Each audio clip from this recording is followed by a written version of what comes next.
Well, hi everyone, and greetings from Northern Michigan. This is Bob the Science Guy, and today I'm taking a lesson from my friend Kiv, the Lazy Geek, in Tokyo, Japan, who likes to make his YouTube videos on the roof of his apartment building. In olden days, when ships of the line got ready for action, they did something called beat to quarters. That transformed them from a sailing vessel into a fighting ship. They got everything ready for action. Well, we do something very similar at Shamrock Bank's Observatory, and I'd like to take you through the beat to quarters for the observatory. So, without further ado, let's head out to the observatory. Okay, so here we are out in the dome. Here we have our telescope. This is the guide camera. This is the automatic focuser. This is the main optical tube.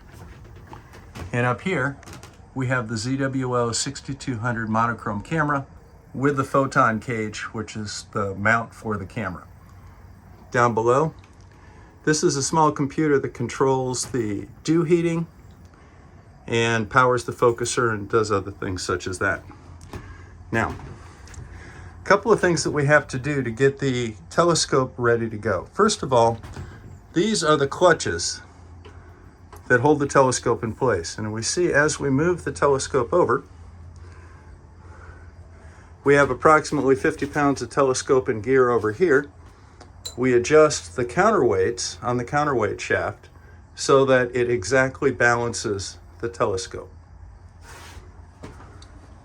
Likewise, we can unlock that clutch and we move the telescope side to side, and as you can see, it's perfectly balanced. Whatever position we put it in, it stays right there. Now, when we do polar alignment, we get a shot of the northern sky, hopefully catching the north celestial pole from the home position, which is the position the telescope's in right now. Then, when prompted to, we simply rotate the telescope 90 degrees and get a second image. We, of course, have to move the aperture of the dome to accommodate the new position of the telescope.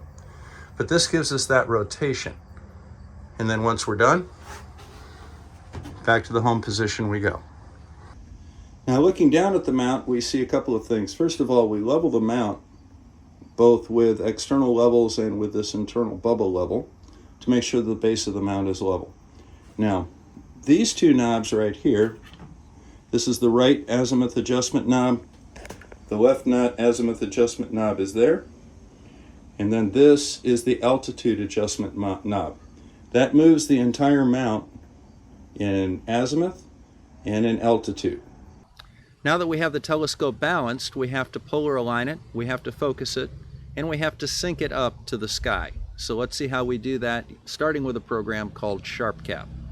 The program you see on the screen is SharpCap. We're going to go ahead and attach our current camera. Right now we're using a ZWO 6200 monochrome camera. And here's our first image. We're taking 4-second images. We're going to drop that down a little bit because we're going to be making some changes, so we can actually drop it down to just 1 or 2 seconds. We'll go with 2 right now. And here is our image. Now, currently the telescope is in the home position, and we're going to start off by taking an image and solving for this star field to see exactly what the mount is looking at, or specifically what the camera is looking at. So we're going to go up here to Tools, and we're going to go to Polar Alignment right here. Now, the way I have this set up is it goes to the first solving screen right away. Some of you may notice that there is a flash screen in front of this that says you have to click a next button to go to this screen. Mine goes straight to it. Now, as you can see, SharpCap has identified a number of stars that the camera sees, and it uses those stars to identify what part of the star field it's looking at, and specifically, it identifies where the north celestial pole is, and as you can see, that's marked. Now, our next job is to rotate the camera 90 degrees. So what I'm going to do is I'm going to move the dome over a little bit.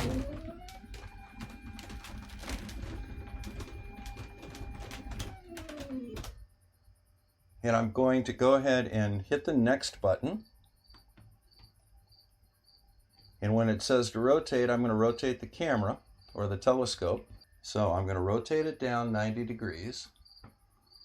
And as you can see, the stars form arcs. And what it's done now is it has again identified the North Celestial Pole. Those arcs that were formed as we rotated the stars using, say, the initial position of Polaris versus the position 90 degrees later. And it's used that to calculate the radius in the center of rotation. And that is where the mount is pointing. And that's this red cross right here. Now it says, hit the next button.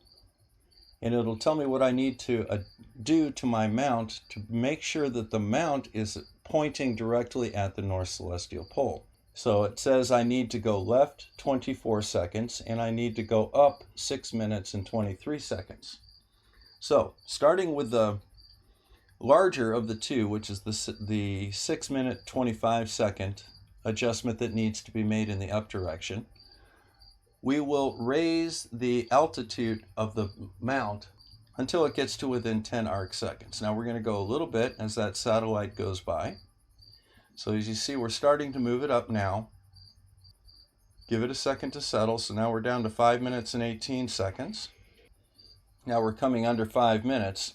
Now you'll notice that there is a star in a little box right here. It says that we have to move the star in that little box towards this circle with the crosshairs on it, and we need to move it in that direction, which is the up direction. Now, we've got about 2 minutes to go, so let's move it up a little bit more. So now we're getting under 2 minutes, so we need to be a little bit careful. We don't want to overshoot. So now we're under a minute.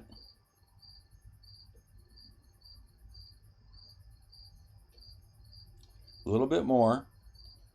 That's 40 seconds.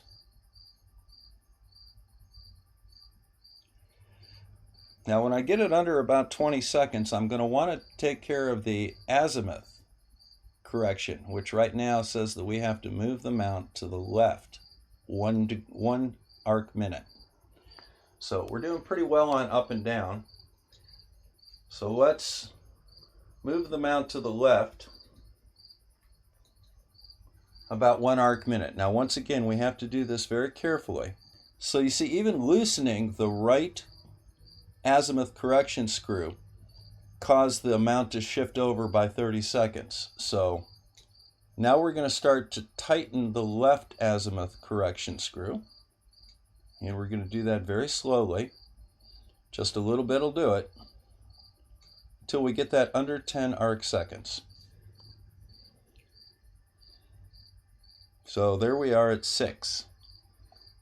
Now, what we'll do is we'll just tighten the right screw to snug it up. And we're at 4 seconds. Now if we tighten the left screw just a little bit against the already tightened right screw, we'll move it in just a little bit. And that's pretty good. I'm happy with that. Now, going back to the up adjustment in altitude, we're at 19 seconds. Now, even though it says excellent, we do want to get it underneath 10 seconds. So we'll give it just a little squeak tighter. Bring it up just a little bit. See, we brought it up about 4 or 5 arc seconds. Let's go a little bit more. And now we're down to 8. And we're going to leave it right there. So you see, we actually overshot by about 2. Now look up here. The star is now in the center. Those 2 ranging lines have come together and merged to form 1 ranging line. We have excellent polar alignment. And now we can bring the scope, we're all done, and we can bring the scope back to its home position. So we'll do that.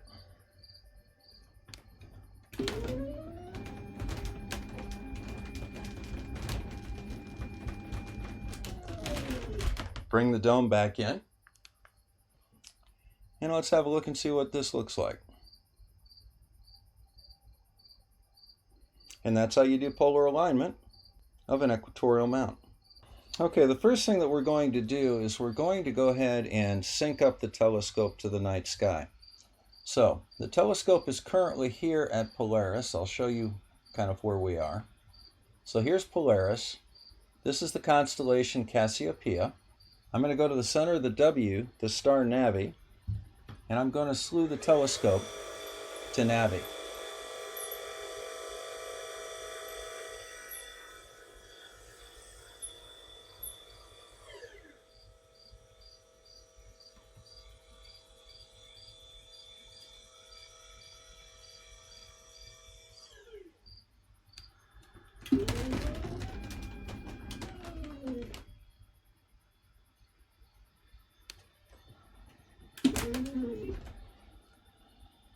Now here is the resulting star field when we've moved the telescope over to where it thinks Cassiopeia and Navi is. Well, we don't really know if that's where it is. So let's go ahead and come down here and do a quick plate solve and see if we can get the telescope and the mount pointing to where we told it to point. So the first thing it'll do is it'll take a brief image here, and then it's going to plate solve that image. And now, as we're already speaking, it's slewing the telescope to point directly at Navi, which is probably this star right here. Now, if I'm correct, that star will be moved over to here. So we'll wait for the next image to come out. And there it is. So now we've synced up the telescope. The next thing that we want to do is we want to go ahead and do a quick autofocus. So we're going to start autofocus based on that image right there. Now you see we do have a little bit of cloud cover tonight, which is giving us that strange pattern that we're seeing. Kind of like a big couple of donuts that you see. That's just basically some light upper atmosphere cloud. Now, our initial focus is just over 2.5 half-flux radius. Half-flux radius is a measure of focus. We want to get it down around 1.5. Now you see, even with the first adjustment of the focus, we now have it down about 2.18. So we've already had some improvement. It'll do several trials. It'll bring it down to focus and then past it. And you'll see the numbers start to climb again. Now, as you see, here are our focus points that we have so far, and here is the parabola that the computer thinks these focus points fall upon, and it'll pick the lowest point of that parabola to be the new focus point, because that'll be our best focus on these settings. What you want to see is that nice V-shaped pattern.